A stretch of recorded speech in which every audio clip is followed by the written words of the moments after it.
있습니다. 김정숙 여사가 2018년 7월 문재인 대통령과 함께 인도를 국빈 방문했습니다. 그런데 타지마할을 못 갔어요. 그래서 서면 브리핑에서는 타지마할에 가봐야 되는데 그러지 못했다. 다음에 가면 꼭 가겠다. 이렇게까지 브리핑을 했습니다. 그래서 실제로 이루어지니까 버킷리스트 논란이 벌어진 것이죠.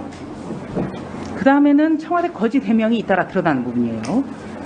2018년 10월 31일, 그러니까 김정숙 여사의 인도 방문이 성사되고 난 뒤에 고민정 당시 청와대 대변인이 이렇게 브리핑을 했습니다.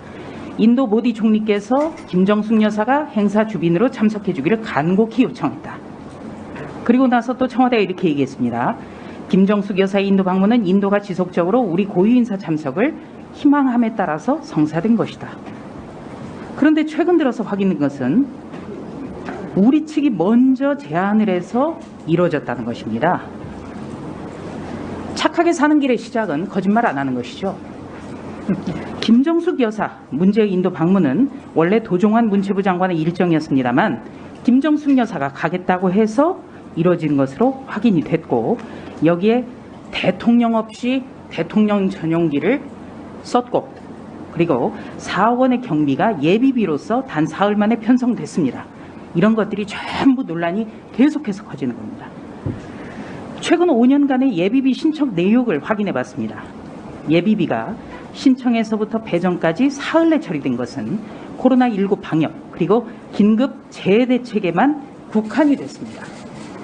감사원장님, 네. 김정숙 여사의 인도 단독 방문은 예비비 편성부터 대단히 이례적이죠. 말씀드렸다시피 코로나19와도 관련이 없고요. 긴급 재난과도 관련이 없습니다. 이런 것과 관련이 없는데 편성까지 단 사흘 만에 이루어졌단 말이죠. 이거 감사 필요하다는데 동의하시죠? 한번 좀 검토해 보도록 하겠습니다. 네, 국가 예산이 이렇게 편성이 된 거예요. 김정숙 여사의 버킷리스트로 논란까지 벌어지는데 대통령 없이 단독으로 갔고, 단독으로 대통령 전용기를 활용했고, 그리고 예산 편성까지도 일사천리로 이루어졌습니다.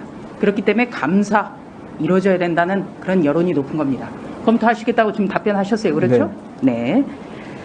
기재부에 신청됐던 예비비 신청 일정표는 타지마할이 없었습니다. 따라서 타지마할 등 김정숙 여사의 단독 인도 방문 예산 신청서가 가짜였던 거예요. 이것도 감사 필요하다는데 동의하시죠? 뭐 같이 검토를 해보도록 하겠습니다. 그렇죠? 예. 그러니까 타지마할이 없는 일정표를 가지고 코로나19나 재난과는 전혀 관련이 없는 예비비까지 편성이 됐는데 일정표도 가짜였다는 거예요. 자, 금방 감사원장은 감사 검토하겠다고 답변하셨습니다. 그렇죠? 네. 그렇죠? 네, 일정표까지도 그렇죠?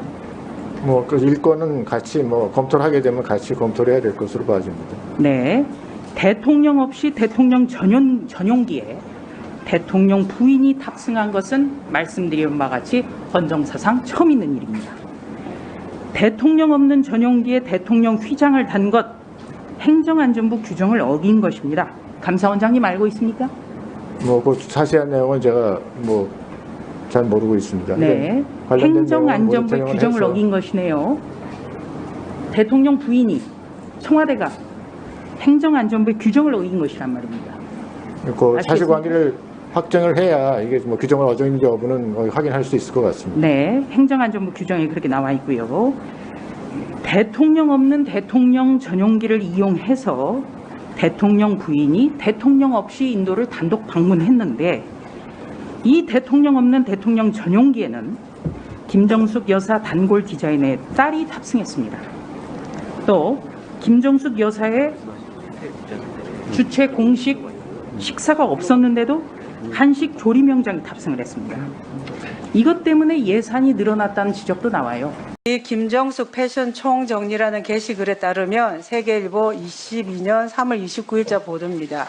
장신구의 경우 한복 놀이개 51개, 스카프 머플러 33개, 목걸이 29개, 반지 21개, 브로치 29개, 팔찌 19개, 가방 25개 등 200여 가지가 넘는 것으로 파악됩니다.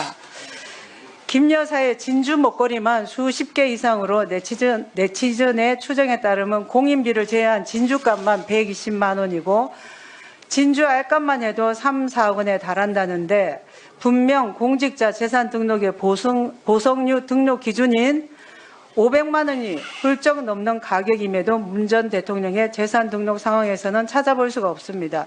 PPT 한번 보시죠. 김정숙 여사가 고가로 보이는 진주바지 진주화를 돌려버리는 영상입니다. 이 영상은 SNS에서 매우 인기가 있었죠. 왜 끼고 나와서 카메라를 의식했는지 돌려버렸을까요? 영부인의 격에도 맞지 않고 국민들께 의구심을 주기에 충분했습니다.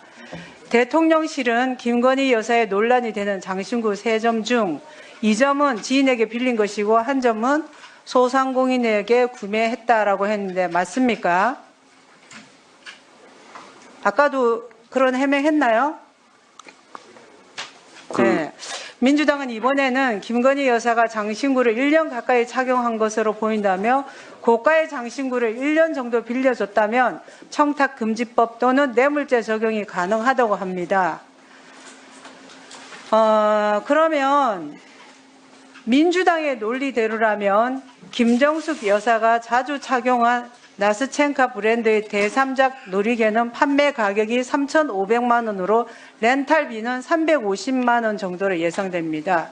이 놀이개도 역시 렌탈한 건지 구매한 건지 그 과정에 청탁금지법 또는 뇌물죄가 적용되는지 그리고 비용을 특활비로 사용했는지 이 여부에 대해서도 먼저 밝혀야 되는 게 맞겠죠. 비서실장님, 김건희 여사의 의상과 장신구 구입에 특활비 등 국가 예산을 사용한 적 있습니까? 없습니까? 그건 없습니다. 예. 제가 듣기로도 필요한 거 있으면 사비로 샀다라고 제가 들었습니다. 네. 총무비서관님, 고가의 장신구는 렌탈할 수 있는 렌탈 제도가 있는 것으로 알고 있는데 렌탈비가 통상 얼마인지 알고 계십니까? 그 부분에 대해서는 제가 파악한 바 없습니다. 물건마다 다르겠죠. 제가 파악하기로는 통상 20% 정도라고 하는데 다르라고 봅니다. 물건마다. 총무비서관님, 네. 대통령 배우자가 사비로 렌탈료를 지불한 장신구를 재산 등록해야 할 의무가 있습니까? 그런 의무는 없는 것으로 알고 있습니다. 비서실장님, 대통령의 5년 임기 동안 영부인 자격으로 구매한 약 200벌 넘는 옷에 대한 영수증과 대여 계약서를 차용이겠죠. 임차 내지 계약서를 공개할 수 없다는 김정숙 여사와 비교해보면 현재 임기 6개월이 지난 대통령 부인 김건희 여사가 민간인 신분일 때부터 가지고 있던 물건의 영수증과 계약서는 어떤 명분으로 공개해야 하는 걸까요? 제가 볼 때 공개할 필요가 없죠. 네. 지난 9월 민주당은 고가의 장신구를 차용증이나 대여증도 없이 빌려주고 언제 돌려주도 상관없는 그 보석을 가진 지인은 도대체 누구입니까? 대여라는 말로 얼렁뚱땅 넘어갈 수 있는 사안이 아닙니다라며 대통령실은 바보들만 모인 것입니까? 아니면 바보 행세를 하는 겁니까? 논란에 대해서는 그저 모른다로만 일관하는 대통령실의 태도는 기만적이라고 비난했습니다. 민주당은 이 비난을 그대로 김정숙 여사에게 먼저 했어야 하지 않겠습니까?